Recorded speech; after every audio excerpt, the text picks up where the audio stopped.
Good morning, everybody. Are you guys ready for day 2 of Inventures? How many of you were at the silent disco last night? What about that incredible anti-gravity photo booth?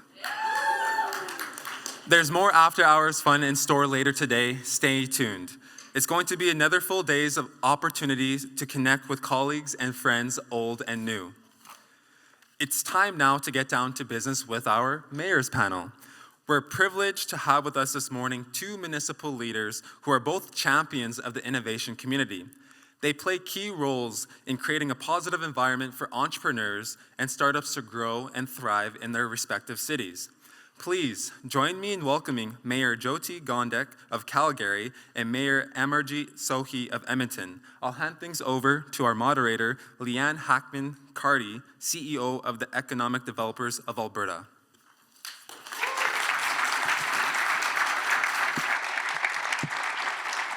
Thank you very much. Laura, I see you're in the crowd. Nice to see you. And thank you for coming. I hope you'll find this session really interesting. I think we all have lots of questions about innovation. I'm just going to briefly introduce both mayors.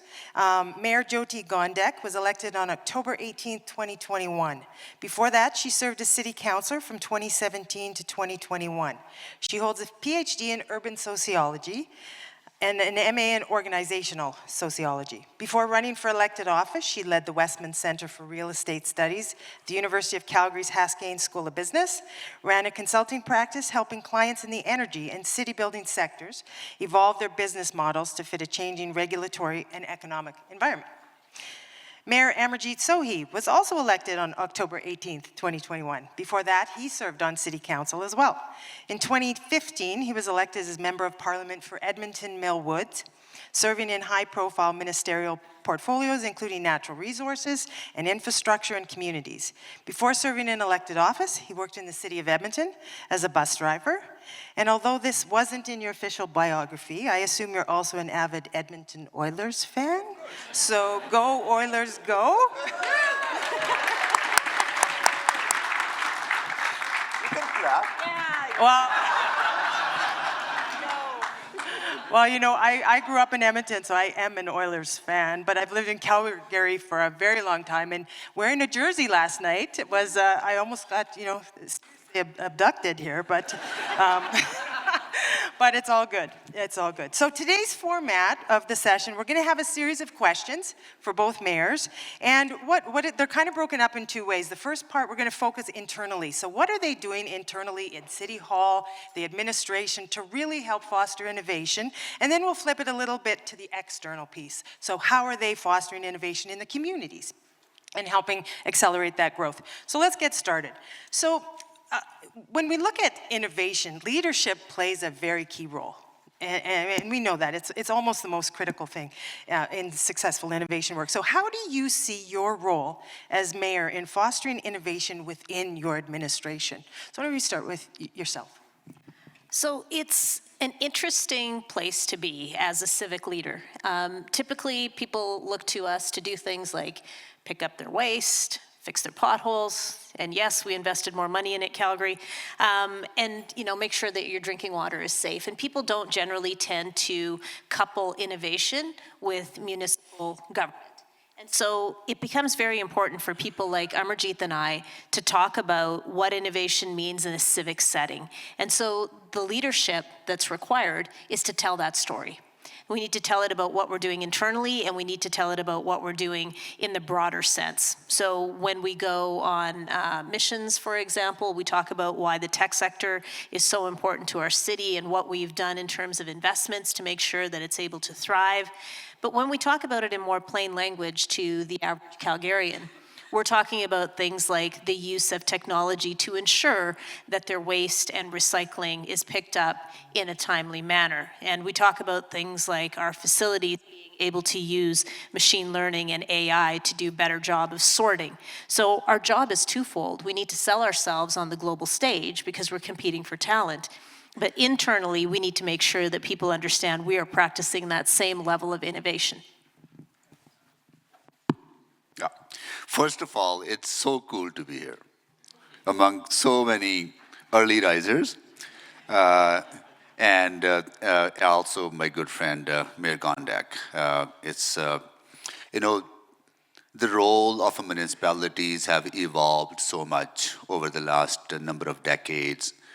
We are no longer just responsible, as Jyoti mentioned, for day-to-day services that Edmontonians or Calgarians rely on, but we're also expected to do much more, particularly economic growth opportunities and creating opportunities for businesses to grow.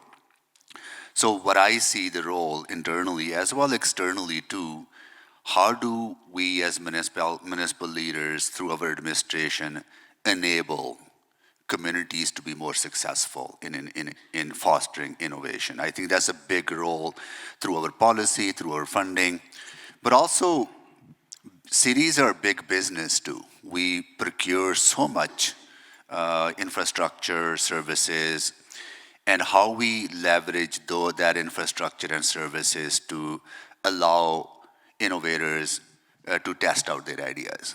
And that's one thing that we're doing at City of Edmonton is enabling that, letting people, if they have ideas, they come to the city, they can test those ideas with city infrastructure programs and services, and if they're successful, they can market that outside, and city just enabling that.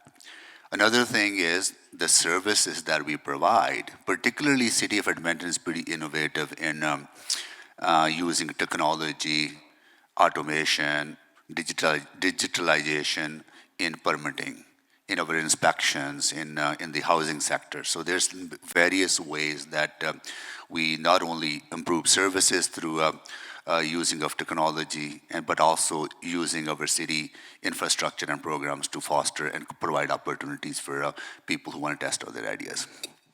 I'm actually really glad you brought that up because I know years ago I found there would be local companies trying to get contracts or sell their goods and services internationally, and they would say, well, where have you tested it? And if we're not prepared to test it here to help them, that's kind of, they're at a disadvantage. So I think that's really great that you're looking at local companies to help, deliver services, to test their concept within the administration, because it is a great opportunity to help local business, but also to improve city services and support. Is that something cities of Calgary is doing as well? Yeah, I would like to add something to that. One of the problems that we have as a government is that we are clunky.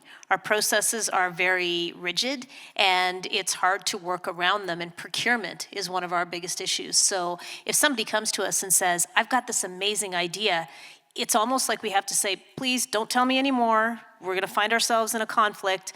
You need to go through the proper channels. You need to apply when the request comes out, when you're able to bid on the tender. And it's not very useful, it's not very innovative. So we too have created a technology innovation center, and we have something that we call the Living Lab, where your ideas can be tested. But even more importantly, it allows you to prove out the concept so that the municipal government can actually understand why you might be the best vendor for that type of thing. And that's why we're trying to change our procurement processes to keep up with the times, but we're clunky. I'll share an example with you. We work very closely with our innovation agency, Edmonton Unlimited, and city administration launched in partnership with Edmonton Unlimited a program called Capital City Pilots. And within that, one of the innovation that we are supporting is that somebody wants to test the technology to map out all the contaminated sites in the city of Edmonton. We don't have that kind of data available. We have limited amount of data available. But if that technology is successful, we can map every contaminated site in the city of Edmonton and enable the testing of that technology. So benefits the city, benefits the person who is doing it, and if they're successful, they'll market that to the world. So these are kind of little things that we can do that go a long way in enabling innovation in our communities. Yeah, and it comes back to leadership, being open to these kinds of things. Because it can be somewhat threatening too, right? I mean, City Hall can be very closed and you have closed processes, but to open it up and say, no, we're willing to foster innovation. We want your ideas. We want to hear from you. We want to test. When it comes to, do you have a strategy, like some kind of internal, some cities do have an innovation strategy, chief innovation officer, whatever it's called, but as far as both your administrations, how do you kind of foster? Is it there a document in place that said, we're going to do this, we're going to measure this, or is it just more a culture that you're trying to foster? Yeah, in 2020, City of Edmonton approved our city plan. Within that city plan, obviously land use planning, transportation is within it, but also our economic action plan is within that city plan too. So we have a team dedicated to make that action plan a reality.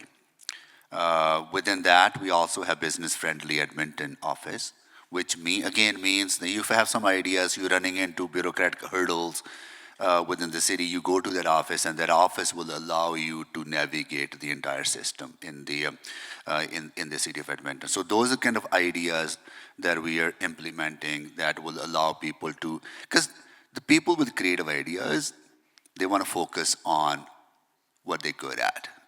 They should not be required to spend hours and hours of their time just understanding how the city system works. You need to free them in a way that you provide them that support so they can do what they are good at. And I think that kind of focus within the administration is so important for economic growth, but particularly enabling people to test out those ideas that they have. Yeah, and we've got a reorganization that took place a couple of years ago, and so there's actually a department that's dedicated to people in innovation. And within that area, there's a lot of the folks that are dedicated to making sure that innovative ideas from the outside are getting inside the company as well. But I think it's important to understand that it can't just be a department, because if it's a department, it's a standalone thing, and it gets treated like a project. It's like back in the day when diversity, equity, and inclusion was a project, and it wasn't filtered throughout organizations, we didn't meet with a lot of success. So it is a cultural move, and I think it's really important that councils demonstrate a commitment to innovation and that your senior executive leadership team demonstrates that same commitment. That's the only way that it filters down into the organization. And I think often you have to prove the innovation out. So very much like you gave that great example, we've got an example of using AI to look at road maintenance. And we wouldn't have been able to do that if we didn't have someone from the outside come and say, look, we think we can save you money and we can get you more efficiencies when it comes to your roads. And so we tried it out, and now we're able to use AI to not only see where there's repairs needed, but also under the surface to see where we're going to have problems into the future.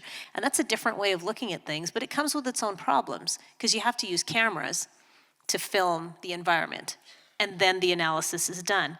So you've got a lot of people asking questions about, what are you doing with this information? Are you doing facial recognition? How am I sure that you're protecting my privacy? So with every leap into innovation, we have to back up and make sure that we're bringing people along for the journey. Yeah. Innovation means taking risks. We all know it. You experiment. Sometimes you fail, sometimes you fail miserably. And traditional bureaucracies tend to be more risk averse. I mean, you have to be to a certain degree. But I'm just wondering, how do you really encourage or reward innovation from staff, from managers, from directors? Like how do you make them think that I'm not scared to try this, I'm not going to be reprimanded? I mean, it is a tough environment, so I'm just curious, how do you get around that? Well, that's a huge cultural shift that we as elected officials need to recognize, that innovation is not going to be always successful. There will be failures, and you got to be more forgiving to your administration for trying out those ideas. Yes, there's accountability. We get under a lot of pressure from public, from taxpayers when something fails, that, why did you do this, right? But I think if you can bring people along and tell them the benefits, that if one thing fails, another thing becomes successful, what are the benefits of that thing being successful? Why maybe that failure led for that to other project to be successful? I think having that kind of conversation with the community and empowering your administration to be more risk takers, because it is being in the administration and sitting in front of elected officials can be very intimidating. And you need to create that culture of acceptance that, yes, it's okay to take risk, and it's okay to fail, because that failure may lead to a new way of looking at things and may lead to success in the future. Yeah, and I think that word risk is something that we don't focus on enough. For example, we all have audit departments, and the audit department is treated like, I hope the audit department never does a report on me, is how people generally tend to look at it. Instead of looking at it as an assessment and an analysis, what's going well and what could be improved. If we started to look at audits as improvement mechanisms, I think we would be in much better shape, but we're very stuck in that sense that audits are bad. And audits are actually a risk management tool. So maybe if we started more bluntly talking about what we're trying to accomplish, maybe if we defined our departments and our processes by the outcomes that we're looking for, we might meet with more success. So, if you're looking at risk management, that's something that would be appealing to most people in any business unit. And I think that's the kind of thing that we need to be fostering within the corporate culture. Because we've had examples where we've tried new things. We did a huge downtown conversion program that we're still in the midst of. And we told the team to be brave and nimble and get things done. And that we would encourage them to be innovators. And if they had small failures, that's okay, we could fix it. And they excelled. We have 6 million square feet that we wanted to remove from office space and convert it into homes. And it's a 10-year plan. We are about 3 years into that 10-year plan, and we've already removed 2.3 million square feet. And that's because that team was nimble and responsive and innovative. But when it came time to do an audit, it was found that they didn't follow all the processes that we had in place. So we then had to explain to our auditors, we told them to take these risks. So I think internally we need to recognize how we get in our own way because of aged processes. Yeah. I think that's a very good point. We just went through hiring a new city auditor. And one of the questions that we posed to all the candidates, not just looking at numbers, but how do you ensure that the plan of the city, right, including the outcomes that we want to achieve, how do you ensure that those outcomes are being achieved? Within those outcomes is also taking risk, right? So not just looking at numbers alone, but also looking at the broader picture when audits are done. Yeah, no, I think that's great examples. And having their back, being able to know that you set me up to do this and you were there when it didn't work. I think that's a big thing that people are looking for too. And so it comes back to leadership. When you talk about types of innovation, you can look at a process being more innovative, you can look at the service or organization. Let's just talk about, say, a process innovation that your cities have done, and whether that's something like streamlining a process, an outdated process, helping departments work better together, reducing red tape. You talked about automation. What's one you can think about that this was really an innovative process that we changed and had good results with? Is there any in particular you can think of? Or? Yeah, I mean, and some of these don't involve a lot of technology. It's just addressing what was the root cause of the failure, the problem that we were seeing. So our business and local economy team worked with the film and television industry closely to understand what their needs were. And we discovered that at times they needed to get permits for road closures or access to certain spaces, and they needed it turned around very quickly because time is money when you're on set. And we don't operate that way. It's 30 days to get a permit, and you should talk to this person. And it was, again, very clunky. I keep using that word. And so the business and local economy team came to senior leadership and said, we can't operate this way if we want to excel in film and television. So they modified the processes, and there's a single point of contact, and you get your permit quickly. So there's small examples like that, and then there's big ones too. And again, it doesn't always involve technology. We just recently went through public hearings about rezoning, and repeatedly, the things that we heard were frustrations with what is going to be built next door to me, what's going to be built across the street. And those things don't get addressed during land use, they get addressed during development permit. But that's what the hearing was about. So what we ended up doing is using that hearing as an opportunity to change our development permit process to actually have communities more engaged in what's going to be built. So it's a lot about listening and understanding that when your processes are failing the people you serve, you need to respond quickly. Well, we made some process changes on simple applications. For example, you want to build a garage or you want to build a deck. You used to apply, through papers and in person, and it will take maybe 4 weeks or 6 weeks for approval of a simple permit to build a deck or a garage. Now through automation and process change, you get your permit in 1 day, right? That's a significant change and saving of time for administration and also for homeowners and people who want to build something. And same thing with the inspections. Instead of, I think that innovation was necessitated by pandemic as well, because you couldn't visit places. So now we use automation for home inspections, and using AI for assessing permitting applications. So there's a number of things that are changing because of creativeness coming from administration and also the availability of the technology. Can I just add to that for a minute? Because I think it's important to recognize why we champion innovation and why people like Amarjeet and I believe in this so much. And a lot of it had to do with the pandemic. So in the middle of March 2020, when we had to shut a lot of things down, how are we going to keep government running? And so our teams, our expert teams in the city said, okay, we've got this thing called Teams, and we've got this thing called eScribe. You're going to be okay. And all of us went, but what about my giant binders full of paper? How will I write notes on the things that I'm voting on? This is never going to work. And it worked. It worked fine because we got thrown into the deep end. So sometimes you have to get thrown into the worst possible scenario to understand that you need to innovate right now, or you're not going to be able to do your job and you're not going to be able to serve the people. So I think if there was any blessings that came out of the pandemic, for us, it was moving to a virtual space, to do inspections virtually, to hold meetings virtually, and to be much more adept at using our technology in the way that it was intended.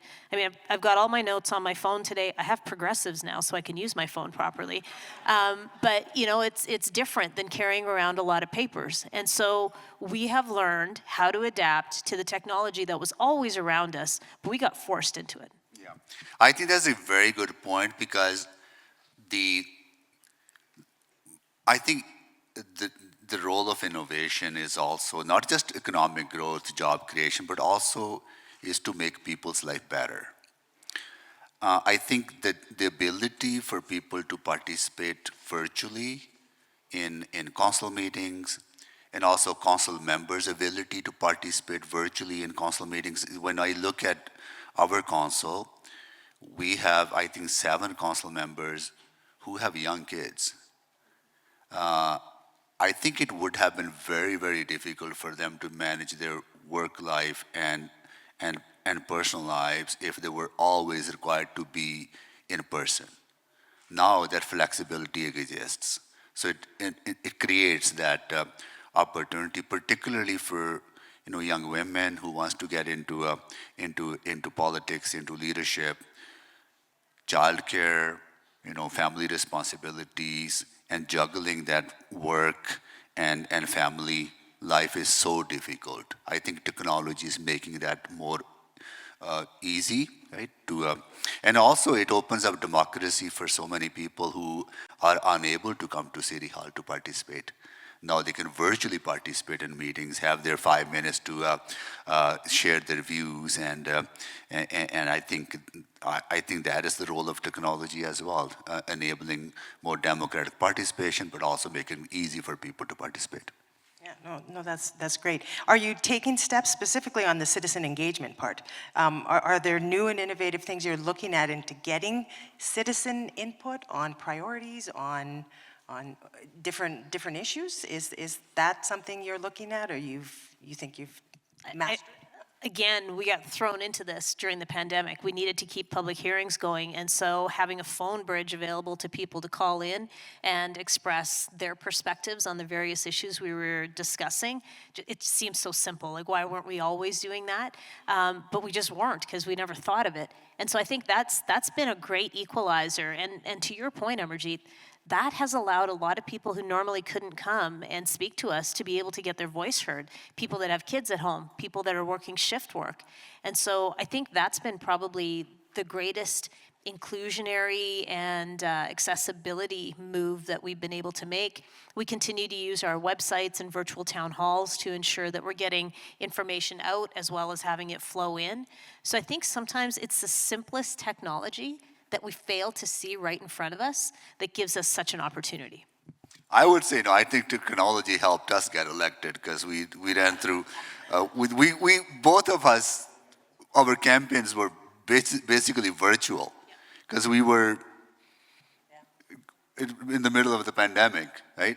So there was no personal contact with the people because you couldn't go door to door and knock on people's homes and say, vote for me. And but we had to do all of that virtually because we had probably more advanced use of technologies in campaigns that got our ability for us to get our message out. I think, again, it enables democratic participation.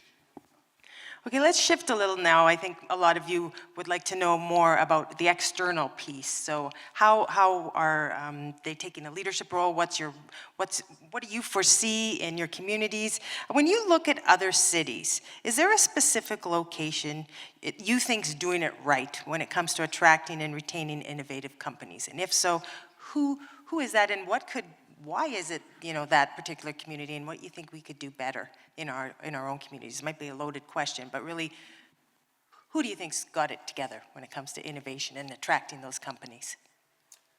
I think Edmonton had struggled for a number of years, really figuring out what is the best way to support community when it comes to innovation. We had one agency that was responsible for managing our convention centers, also for investment attraction, and they were also responsible for fostering innovation. And I think that was too much for one organization to do. So a number of years ago, council made a decision to separate those responsibilities and created a standalone innovation agency. I think that was the best decision that we made. Now that agency is governed by an independent board of directors who actually come from the sector, who actually know what needs to be done in the community. I think that also allows you to leverage the assets within the community to run that organization. I think that was the best decision we made. Now that agency is responsible for providing support, whatever that needs to be done. I think that was the best thing we have done. I'm going to say Calgary, obviously. But I would say we learned a lot of lessons from other cities as well. And more importantly, we learned a lot of lessons from innovators and entrepreneurs. And so I think it's critical for cities to be listening to the people who choose to make your location their home base. And when they tell you things, it's important to figure out why you have to change your processes. So Council created the Opportunity Calgary Investment Fund back in 2018. And we invested $100 million for Calgary Economic Development to manage and really show the world that we wanted to attract top talent and we wanted to attract top ideas. And we've deployed a large share of those funds, and we've been successful in getting a lot of really amazing people and companies to come to our city. And as they come, they tell us things. They say, you know, it's hard to raise the kind of capital we need locally. And so if your fund is too restrictive and you put a number on it that says X percentage of your capital has to come from local sources and we can't raise it here, then we're not going to be able to stay here. And it was a really good wake-up call because it also reminded us that the typical investor in Calgary was not looking at tech as an opportunity. And so that then gave us the opportunity to get a lot of people with capital in front of these people with great ideas and shift their thinking about why their investments needed to be different. So if you're actually listening to the people that you brought here or are interested in bringing here, you can change your processes and make them better and stronger. Yeah, no, and anytime we're at an economic development conference, and Calgary Economic Development's there, and they talk about the Opportunity Calgary Fund, people's eyes go, I want to know more about that. How is that working? There is a lot of interest, and so kudos to that program, because I think it has made an impact. When it comes to venture capital investment, you know, we're tracking, I mean, Edmonton and Calgary, we're still getting some more venture capital, but we're still behind Vancouver, Toronto, Montreal. What do you think it could take, or how could we get better in attracting more venture capital investment to our communities? I was actually looking at some of the numbers in Edmonton. I think we have 38% increase in dollars being leveraged from venture capital in Edmonton compared to maybe last year or year before. So things are changing. I think, again, empowering the people, innovators, and giving them the resources and then getting out of the way, right? It is important, because as politicians, our role is to set policy. Our role is to set process in place and allocate resources. Then after that, let the experts figure things out. I think that is probably one of the reasons that there are people who within the community are leveraging their connections into the market to highlight some of the companies that are worthy of that investment. Maybe that's one of the reasons that we're seeing a significant increase in the amount of venture capital being invested in the city of Edmonton. Well, I think sometimes you have to look at the demographics of what's successful and then boil it down to how could people be more successful. So if you look at clean tech, 51% of the founders of clean tech companies were doing this for the very first time. They had never done this before. This is research that was done in 2021 within Alberta. And 22% of those folks were born outside of Canada. So these are not locals, these are people that came here and then became locals. And 21% of those founders are women. And that's a big number, and we're very proud of that. However, women only have access to about 2% of the capital that's out there. So we need to figure out how to make it better and how to level the playing field. And sometimes it's as simple as making sure that those folks have access to the people who have connections. So one of the things we did is had a group of women entrepreneurs come in and have a roundtable discussion with David Cohen, who's the ambassador from the US. And in that 45-minute meeting, they were able to express their frustration about going into pitch and not being taken seriously, and not knowing who to access for venture capital. And he was able to give them 5 or 6 really solid ideas. And he said something that was important. He said, I know you want to make it on your own, and you are making it on your own. Remember, though, that even the men have allies who help them. So make sure you're leveraging people like me and my connections and my contacts to get you the access that you need. Don't think it's somehow unfair or that you're asking for something because you can't do it on your own. Everybody asks. And he had an email out to everybody in that room the next morning with all of the information they needed to tap into capital markets that they hadn't even considered because they didn't know about them. So I think, once again, the human connection is incredibly important. No, that's great. We've probably got several startup companies in the audience today, and so just wondering what would be done both by governments and the private sector to support scaling up small businesses, helping them to be more successful. What would you say to that, to those people in the audience? What more could be done?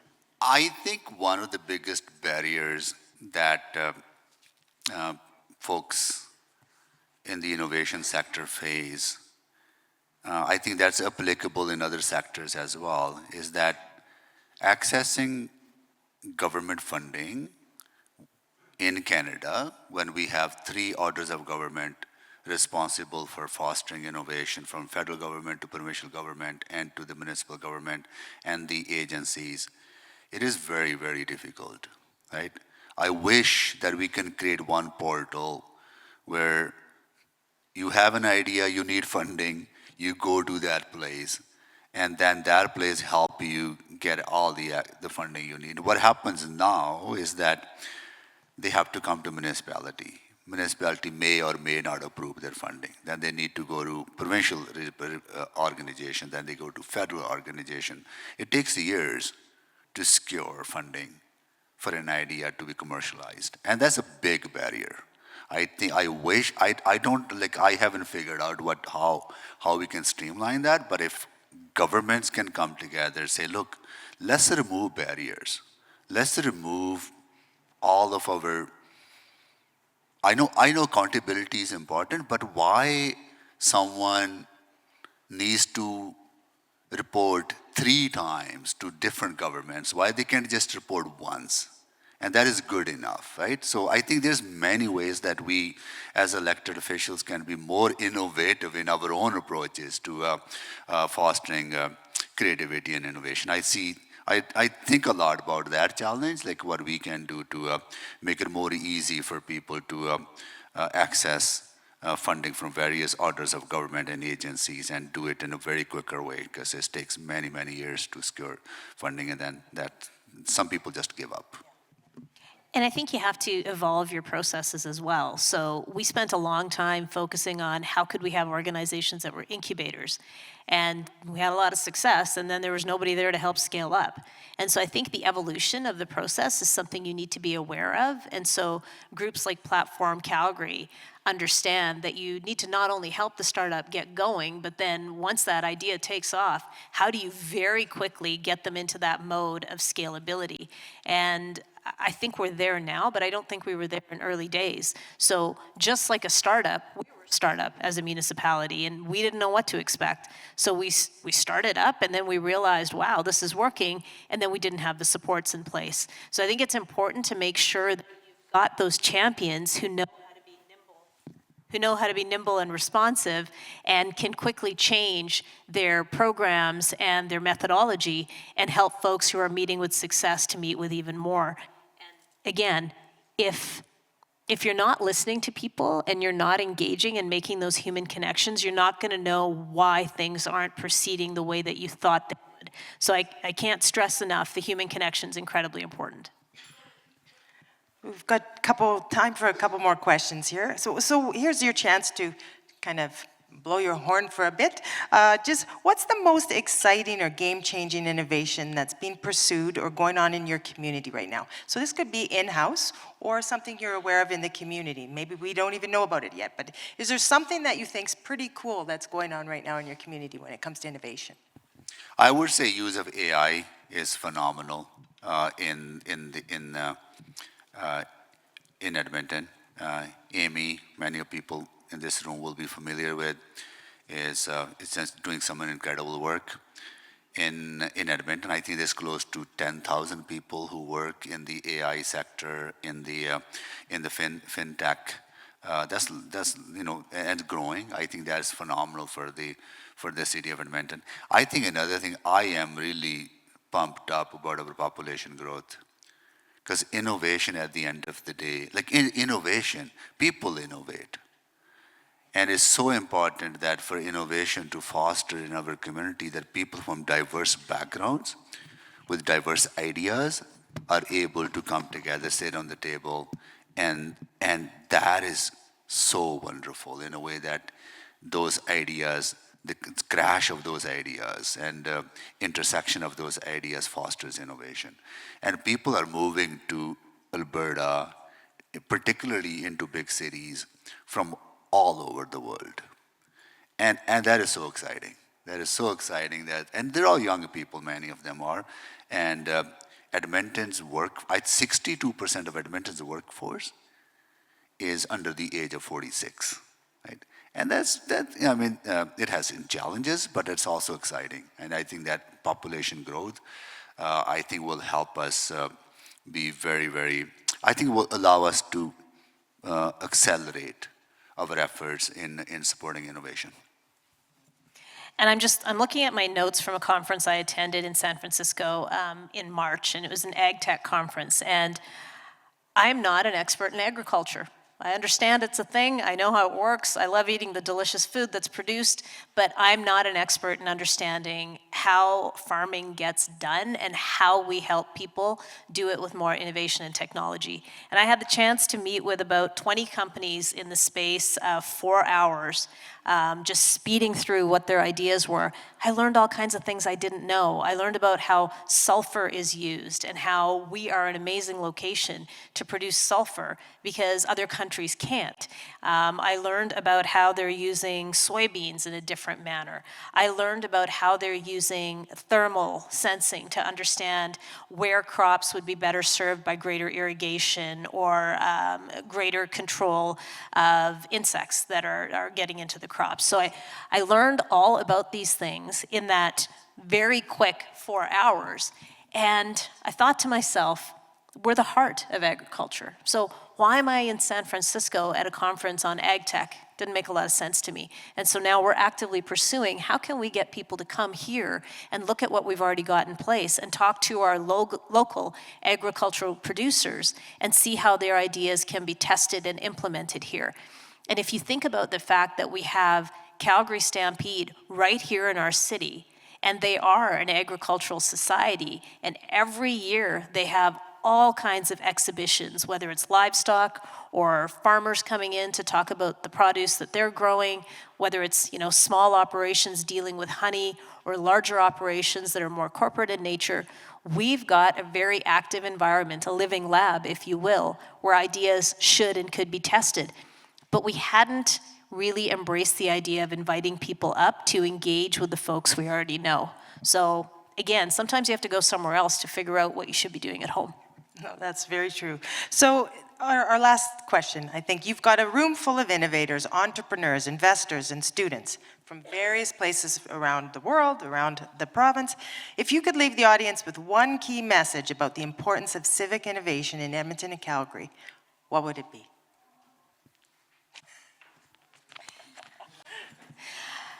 I would say that come along with us for the ride and be patient with us. We are new to this as municipalities. We are big, lumbering beasts when it comes to our organizations. We've got 15,000 people who have been used to doing things in a very particular way, and it's scary. It's scary to come with you and embrace your ideas and run at the pace that you run. So be patient with us, but please come and see us. Meet with us often and hold our hand through the journey that you want us to go on, because we'll do it with you, but we just have to get everybody to come along. So I appreciate the ideas that you have, and don't ever think that we don't like them and we don't understand that you're brilliant. We do. But we've got a lot of people that we need to sort of corral and say, it'll be okay. Let's go on this and see what we can do together. I think we highlighted a number of things that we are doing and can do and will do to support folks in this room. But I want to talk about something about why some folks are not in this room.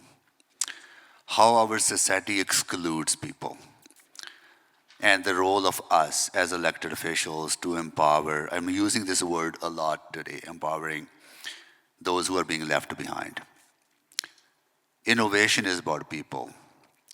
If people's capacity to innovate is not built, then society suffers. There's so much poverty in our communities. There's so much challenge around mental health, about addictions, about houselessness, and there's tons of people whose potential is not being unlocked. And as a government, we have a fundamental responsibility to the programs that we provide, that we unlock their potential. If we unlock their potential, this room probably be double the size. So I think that's our role as elected officials, to make sure that we are applying equity lens to everything that we do, that we are applying that inclusionary lens to build the capacity of individuals to be successful. I think that if we are able to do that, and 20-30% of your population that is not able to participate in society because of those societal challenges, just think about if we are able to empower them, enable them, where we would be as a society, as a community. And I think whether you're in economic development or you're an innovator or you're an elected official, we're all kind of in the business of hope, providing hope for the future, looking at trying to solve a problem and saying, for future generations, we need to do this because it's going to be better. And I think that's what motivates, I'm sure that's what motivated you to run, to stay in the role you're in, and to really foster that innovation in your communities. So I do wish you all the best as you continue to foster that, both within the administration, within your communities. And can we just thank both mayors for being here today?